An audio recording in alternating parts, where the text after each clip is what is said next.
বাবা দেখো আম্মু। না না বাবা, তোমার আম্মু এখানে কি করবে? আর সে তো বোরকা পরেছে, আর তোমার আম্মু তো বোরকা পরে না, তার তো কোনো বোরকাই নেই। কিন্তু বাবা আমি তো দেখলাম আম্মু। বাবা সে আমার আম্মু, চলো। আরে বাবা, তুমি ভুল দেখেছো, তোমার আম্মু বাসায় আছে, চলো আমরা বাসায় যাই। বাবা তারা চলে যাচ্ছে, তারা কিছু না, তাহলে দেখা যাবে আম্মু। যাচ্ছি।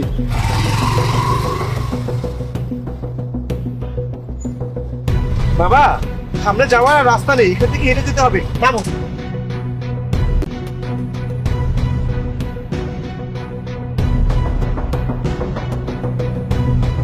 বাবা দেখো আম্মু দাঁড়িয়ে আছে। আম্মু তুমি ভেবেছো আমি তোমাকে চিনবো না? কি ব্যাপার অপু, তুমি এভাবে বোরকা